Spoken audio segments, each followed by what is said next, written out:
चलिए, तो आज हम जानेंगे कूलम्ब्स लॉ के बारे में। क्या जानेंगे आज? कूलम्ब्स लॉ के बारे में। What is Coulomb's law? Coulomb's law दो पॉइंट चार्जेस के बीच लगने वाली इलेक्ट्रोस्टैटिक्स फोर्स के बारे में बताता है। कूलम्ब्स लॉ क्या बताता है? दो पॉइंट चार्जेस के बीच लगने वाली इलेक्ट्रोस्टैटिक्स फोर्स के बारे में बताता है। मान लीजिए हमारे पास दो पॉइंट चार्ज है Q1 एंड Q2 और इन दोनों के बीच का डिस्टेंस है जो है R है। ठीक है, कूलम्ब्स लॉ कहता है कि इन दोनों पॉइंट चार्जेस के बीच जो इलेक्ट्रोस्टैटिक फोर्स लगेंगे ना, ये इन दोनों पॉइंट चार्जेस के मैग्नीट्यूड के प्रोडक्ट के डायरेक्टली प्रोपोर्शनल होगा एंड इनके बीच के डिस्टेंस के स्क्वायर का इन्वर्सली प्रोपोर्शनल होगा। क्या होगा? इनके बीच के डिस्टेंस का स्क्वायर का इन्वर्सली प्रोपोर्शनल होगा। According to Coulomb's law, the force of interaction मतलब फोर्स ऑफ अट्रैक्शन और फोर्स ऑफ रिपल्शन।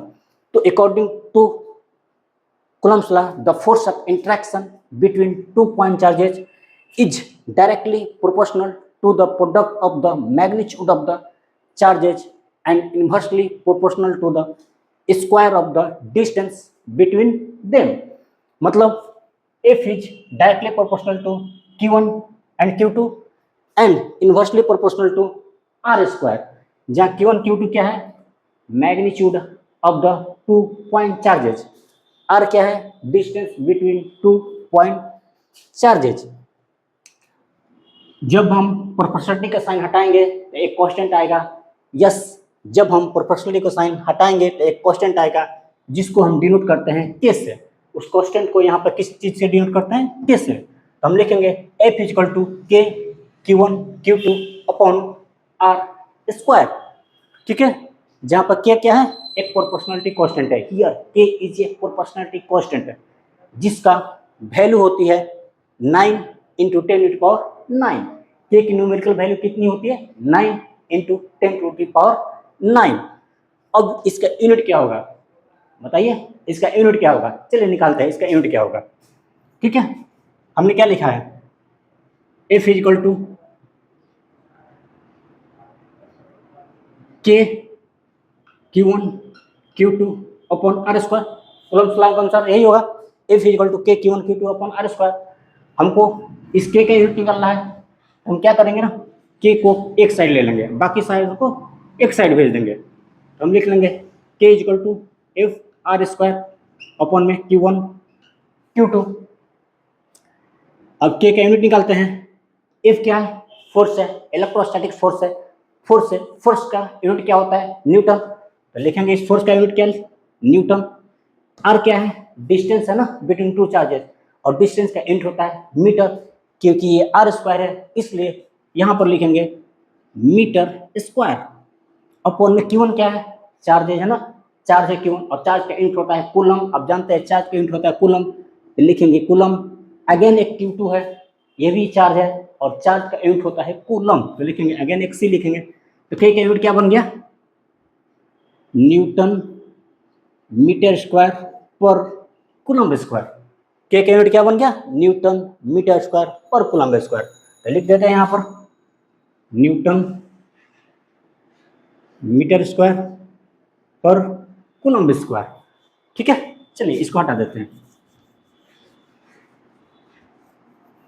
तो के का वैल्यू हमको मिल गया 9 into 10 to power 9 newton metre square पर कूलम्ब स्क्वायर। एक के का वैल्यू जो होता है ना, डिपेंड्स अपॉन मीडियम। के का वैल्यू चेंज कर देता है with the change in medium. हमने जो ये के का वैल्यू लिखा है फॉर द एयर मीडियम, किसके लिए हमने ये के का वैल्यू लिखा है? For the air medium. हमने के का वैल्यू लिखा है एयर मीडियम के लिए। आप जानते हैं एयर मीडियम को ही हम कहते हैं वैक्यूम या फिर फ्री स्पेस। ये जो के का वैल्यू हमने लिखा है एयर मीडियम वैक्यूम बोलिए या फ्री स्पेस बोलिए, एक ही बात है। Air medium vacuum free space एक ही बात है। तो हमने जो वैल्यू लिखा है ना के का, ये फॉर द एयर मीडियम के लिए लिखा है। यदि हम इस पूरे सिस्टम को पानी में डिप कर दें, पानी में डिप कर देंगे ना, इसके का वैल्यू चेंज कर जाएगा। क्यों? क्योंकि द वैल्यू ऑफ के डिपेंड्स अपॉन मीडियम, मीडियम के चेंज होने के साथ इसके का वैल्यू भी चेंज कर जाती है। ओके, तो यहाँ पर हमने लिखा है के का वैल्यू इन एयर, तो ये हो गया द वैल्यू ऑफ के डिपेंड्स अपॉन मीडियम। अब कूलम्ब्स लॉ की अपनी कुछ लिमिटेशंस है। कूलम्ब्स लॉ क्या है? अपनी कुछ लिमिटेशंस है। पहला लिमिटेशन देखते हैं क्या है। पहला लिमिटेशन ये है ना, इसका जो कूलम्ब्स लॉ होता है ना, valid only for point charges. Coulomb's law is valid only for point charges. Yes, Coulomb's law it is valid only for point charges. Point charges क्या होता है हम इस वीडियो के लास्ट में बताएंगे आपको।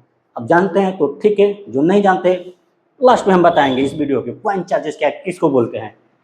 दूसरा लिमिटेशन, पहला लिमिटेशन तो हो गया it is valid for point charge only. दूसरा लिमिटेशन, जब दो पॉइंट चार्ज रेस्ट में होता है ना, तभी कूलम्ब्स लॉ वैलिड होता है। कूलम्ब्स लॉ कब वैलिड होता है? जब दो पॉइंट चार्जेज रेस्ट में होती है तब कूलम्ब्स लॉ वैलिड होता है। कूलम्ब्स लॉ तब भी वैलिड होता है जब इस दोनों पॉइंट चार्जेज में से एक पॉइंट चार्ज रेस्ट में हो और दूसरा क्या हो? मोशन में। Coulomb's law is also valid when one point charges is in rest and other point charges in motion. Okay, Coulomb's law फिर भी वैलिड होगा, but Coulomb's law is not valid when both the point charges is in motion. जब दोनों point charges motion में होगा तो यहाँ पर कूलम्ब्स लॉ वैलिड नहीं होगा। ओके, तो ये थी कुछ लिमिटेशंस कूलम्ब्स लॉ के बारे में। अब देखते हैं पॉइंट चार्ज क्या होता है। चलिए, पॉइंट चार्ज, मान लीजिए एक हमने चार्ज लिया कुछ इस तरह से, ओके, और एक हमने चार्ज लिया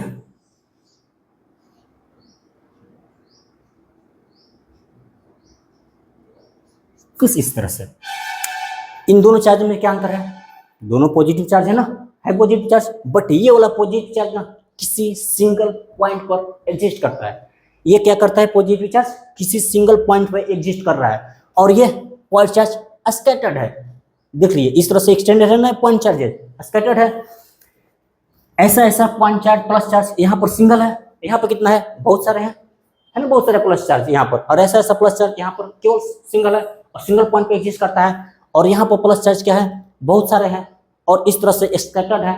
तो इसको हम बोलते हैं पॉइंट चार्ज, और इसको क्या बोलते हैं? स्कैटर्ड चार्ज, क्योंकि ये स्कैटर्ड है ना चार्ज, इसलिए इसको बोलते हैं स्कैटर्ड चार्ज। या फिर आप इसको बोल देते हैं एक्सटेंडेड चार्ज। ठीक है, एक्सटेंडेड चार्ज।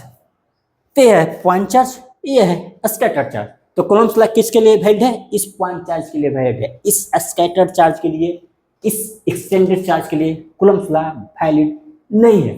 ओके, तो इतनी बातें याद रखें कूलम्ब्स लॉ के लिए।